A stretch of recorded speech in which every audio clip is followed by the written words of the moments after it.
त्या काल आपण पाहिलं की जानकीला तिच्या आईबद्दल कळतं आणि ती ऐश्वर्याला गळा दाबून जोराजोराने ओरडत असते आणि त्यातून टाईम बघून ऐश्वर्या पळून जाते.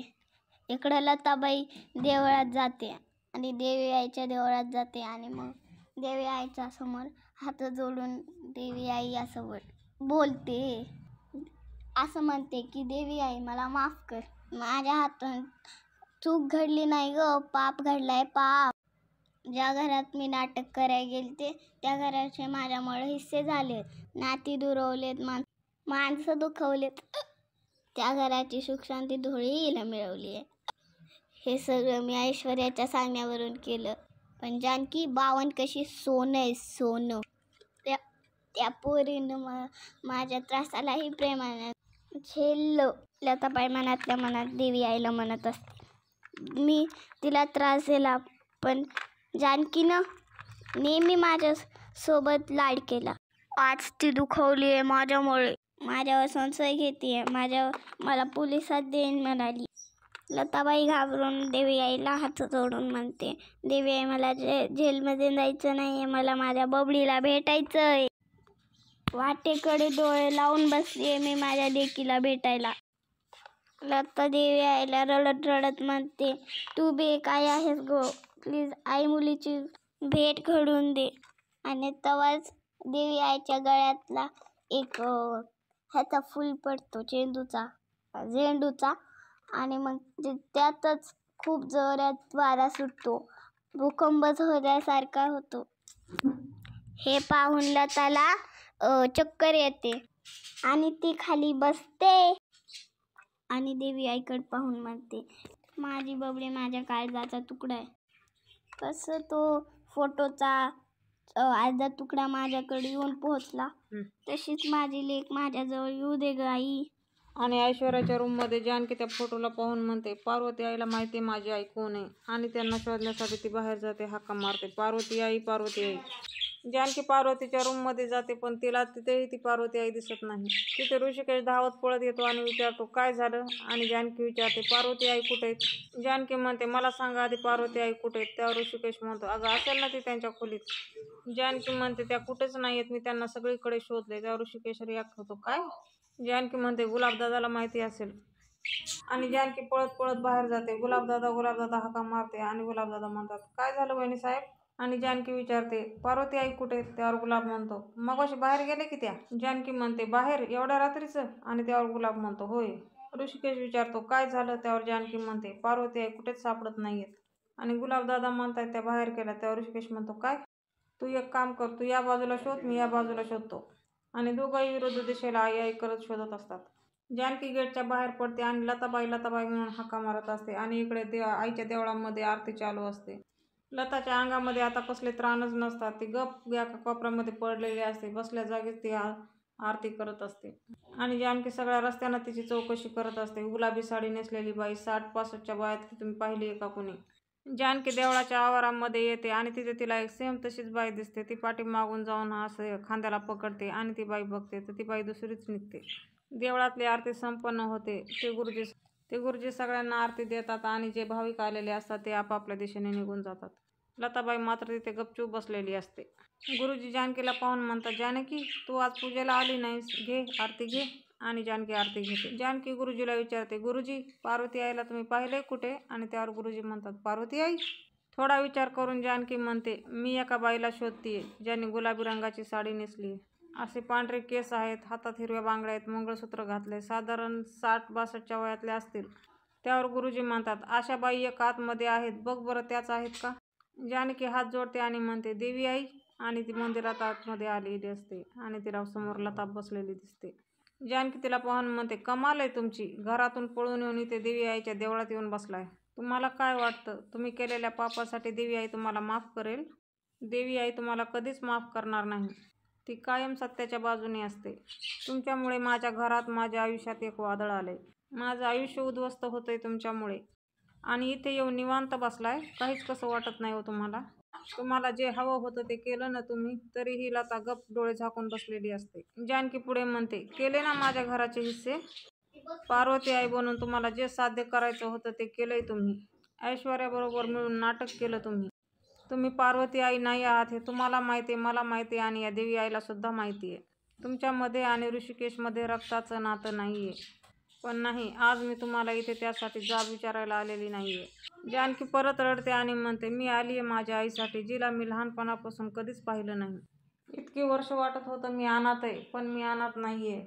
माझी आई आहे आणि तुम्हाला माहिती आहे ना माझी आई कोण आहे? ऐश्वर्याकडे मला माझ्या आईचा फोटो मिळाला आणि तिने तुमचं नाव सांगितलं. तुम्ही दिलात फोटो तिला? तुमच्याकडे कसा आला तो फोटो? जानकी म्हणते, सांगा ना तुमच्याकडे कसा आला तो फोटो? तरीही लता शांतच असते. जानकी शेवटी त्यांच्याजवळ जाते, त्यांच्याजवळ जाऊन बसते आणि म्हणते, प्लीज सांगा तुमच्याकडे माझ्या आईचा फोटो कसा आला? तुम्ही ओळखता का माझ्या आईला? तुम्ही भेटलाय का तिला? तुमच्याकडे फोटो आला म्हणजे नक्कीच तुम्हाला तिच्याबद्दल काहीतरी माहिती आहे.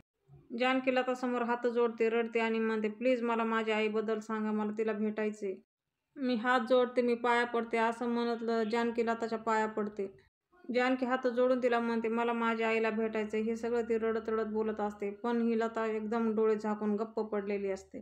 शेवटी जानकी म्हणते, असं शांत का बसलाय तुम्ही? काहीच का बोलत नाही आहात? सांगा ना माझी आई कुठे, बोला ना, असं म्हणते आणि त्याला लताला हलवते. तोच तिचं अंग तिला गरम लागतं आणि म्हणते, ह्यांच्या अंगात तर खूप ताप आहे. जानकी तिला सिटी हॉस्पिटलमध्ये घेऊन येते. लताला स्ट्रेचरवर घेऊन येतात आणि तिकडून डॉक्टर येत असतात. जानकी त्यांना म्हणते, डॉक्टर जरा पेशंटला चेक करा ना. डॉक्टर विचारतात, या कोण तुमच्या? आणि जानकी म्हणते, या माझ्या? थोडा विचार करते आणि म्हणते, आई. आणि परत म्हणते, आईसारखे आहेत, प्लीज तुम्ही यांना ॲडमिट करून घ्या ना. डॉक्टर तिची नाडी तपासून घेतात आणि जानकी म्हणते, काही काळजीचं कारण नाही आहे ना? आणि त्यावर डॉक्टर म्हणतात, काही टेस्ट करावे लागतील, त्याच्यानंतर कळेल. तिथे ऋषिकेश धावत पळत येतो आणि विचारतो, आई? आणि जानकी म्हणते, हो आताच ॲडमिट केलंय. आणि ऋषिकेश म्हणतो, तू फोनवर पण मला नीट काही सांगितलं नाहीस, काय झाले? ऋषिकेश पुढे विचारतो, आई सापडली कुठे तुला? सगळं ठीक आहे ना? आणि जानकी म्हणते, त्या मला देवळात सापडल्या. मी त्यांना हात लावला तर त्या अचानक जमिनीवर पडल्या. त्यांना चक्कर आली म्हणून मी लवकरात लवकर इथल्या जवळच्या हॉस्पिटलमध्ये घेऊन आले. ऋषिकेश म्हणतो, डॉक्टर काय म्हणाले? काही सिरियस नाही आहे ना? आणि त्यावर जानकी म्हणते, नाही नाही, तुम्ही काही काळजी करू नका. जानकी म्हणते, मी त्यांना जेव्हा हात लावला तेव्हा त्यांना ताप आलेला होता. ऋषिकेश म्हणतो, आई लवकरात लवकर बरी व्हायला हवी जानकी. ऋषिकेश परत विचारतो, बरं मला सांग, तू आईला अचानक घरी का शोधत होतीस? काही झाले का? आणि जानकी मनातल्या मनात म्हणते, पार्वती आई हॉस्पिटलमध्ये ॲडमिट आहे तर ऋषिकेश ऑलरेडी टेन्शनमध्ये आहेत. त्यात मी त्यांना माझ्या आईबद्दल, त्या फोटोबद्दल कसं सांगू? ही वेळ योग्य नाही. आणि ती ऋषिकेशला म्हणते, नाही नाही, असं काही नाही. नाही नाही, असं काही झालं नाही आहे आणि पार्वती आईची पण काळजी करू नका, त्या लवकरात लवकर बऱ्या होतील. जानकी पुढे ऋषिकेशला म्हणते, तुम्ही फोन करून घरी कळवा ना, आपण दोघे असे अचानक आलोय, कोणाला काहीच माहिती नाही आहे आणि ओवीला पण टेन्शन येईल. आणि त्यावर ऋषिकेश म्हणतो, ठीक आहे, मी कळवतो, पण त्याआधी आईला बघतो. ते दोघे जण लताच्या वार्डच्या बाहेर म्हणजे दरवाजाच्या काचेमधून लताला पाहत असतात. लतावर ट्रीटमेंट चालू असते. जानकी ऋषिकेशकडे पाहते आणि ऋषिकेश म्हणतो, मी नानांना फोन करून येतो. इकडे आशीर्वाद बंगल्यामध्ये हॉलमध्ये सगळे टेन्शनमध्ये बसलेले असतात. अचानकच आजी म्हणते, बरं झालं? आणि म्हणते, नाही म्हटलं, बरं झालं. आजी पुढे म्हणते, बरं झालं, दिवे लागण्याच्या वेळेला ती इडापिडा घरातून न सांगता निघून गेली. इडापिडा म्हणजे ती पार्वती लबाड मांजर न सांगता निघून गेली. फार बरं झालं. ती बाई घरात आल्यापासून माझ्या लेकीचं पार वाटोळं करून टाकलं. काय काय सहन करावं लागलंय त्याला बडबाई पोटी, याची कल्पना आहे का तुम्हाला? त्यावर नाना म्हणतात, अहो काय बोलताय तुम्ही? सुमित्रा आई म्हणते, आई तू जरा शांत राहा ना, जरा तरी परिस्थितीचा भान ठेव. आणि आजी म्हणते, मी परिस्थितीचं भान ठेवते आणि तुम्ही बेभान होऊन तिचा उदो उदो करा. जय पार्वती, जय पार्वती. मी बोलते म्हणून माझं तोंड दिसतं. ती बाई किती बनेल आहे हे तुम्हा लोकांच्या लक्षात येत नाही. इतक्या वर्षानं इथं आली हक्क गाजवायला, मग त्यावेळी तिने माझ्या मुलीच्या हातामध्ये हे सगळं का दिलं? आत्ता आली आहे हक्क गाजवायला आणि आता न सांगता निघून गेली आहे. आमच्या डोक्याला ताप देऊन, आम्हाला इथं काळजीत ठेवून तोच नानाचा फोन वाजतो. नाना फोनवर म्हणतात, हा ऋषिकेश बोल, काय झालं? आणि त्यावर ऋषिकेश म्हणतो, नाना मी सिटी हॉस्पिटलला आलोय. आणि नाना घाबरून म्हणतात, हॉस्पिटलला? नाना विचारतात, का रे, काय झालं? आणि त्यावर ऋषिकेश म्हणतो, काय नाही, जानकीला पार्वती आई देवळात सापडली. तिला खूप ताप आला होता आणि तिची शुद्ध हरपली म्हणून तिला दवाखान्यात ॲडमिट केले. नाना म्हणतात, बरं तू तिथेच थांब, मी आलो लगेच. आणि त्यावर ऋषिकेश म्हणतो, नाही नाही नको, त्याची काही गरज नाही आहे नाना, आम्ही आहोत इथे. आणि त्यावर नाना म्हणतात, अरे असं काय करतो, येतो ना मी. आणि ऋषिकेश म्हणतो, नाना तुम्ही काळजी करू नका, काही लागलं तर मी कळवतो तुम्हाला, मग तुम्ही निघा. नाना म्हणतात, ठीक आहे, काळजी घे, काही लागलं तर फोन कर. आणि सुमित्रा आई विचारतात, काय झालं. त्यावर नाना सांगतात की जानकीला पार्वती देवळात सापडली आणि ती बेशुद्ध होऊन दवाखान्यात तिला ॲडमिट केले. सारंग विचारतो, आता.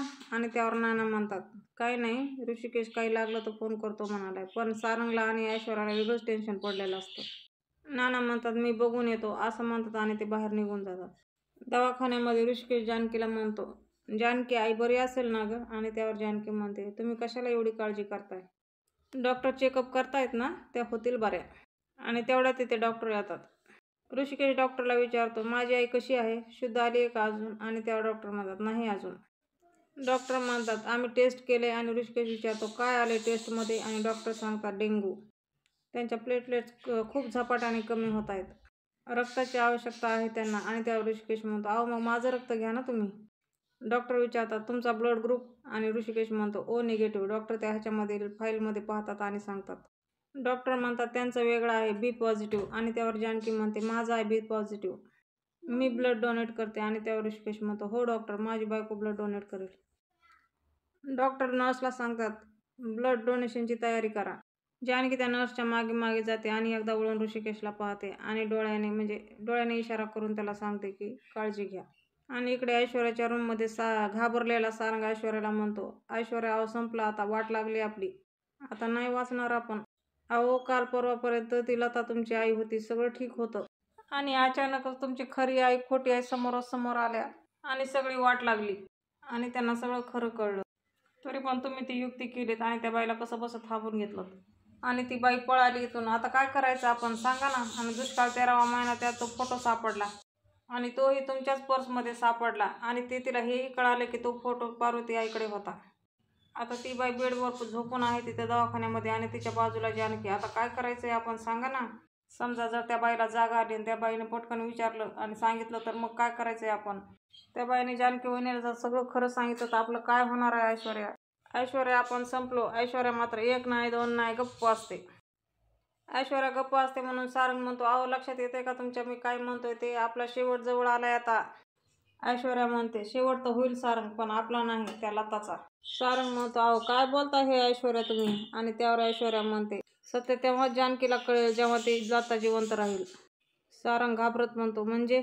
त्यावर ऐश्वर्या म्हणते, आपण त्या लताचं तोंड कायमचं बंद करायचं. सारंग म्हणतो, काय. आणि ऐश्वर्या म्हणते, जर आपल्याला वाचायचं असेल तर आपल्याला हे करावंच लागेल.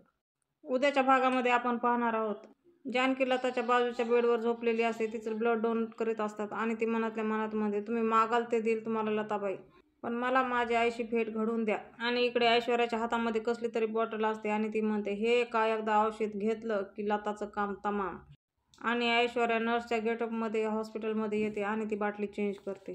ऐश्वर्या मनात म्हणते, औषधाची बाटली आऊट, विषाची बाटली इन, गुड बाय लताबाई. आणि जानकी तिथे येते आणि तेच औषध जे ऐश्वर्याने ठेवलेलं असतं ते झाकणामध्ये ओतते. आता ते औषध लता पिणार का काय होणार का काही चमत्कार होणार ते आपल्याला उद्याच्या भागामध्ये कळेल. तर नसेच नवनवीन आणि फुल एपिसोड पाहण्यासाठी आजच आपलं चॅनल सबस्क्राईब करा. भेटूया उद्याच्या भागात. आणि बेल आयकॉन प्रेस करायचं नक्की विसरू नका, कारण की आम्ही जेव्हाही नवीन एपिसोड टाकतात तुम्हाला नोटिफिकेशन नक्की मिळावे. तर बाय बाय, टेक केअर, भेटूया उद्याच्या भागात.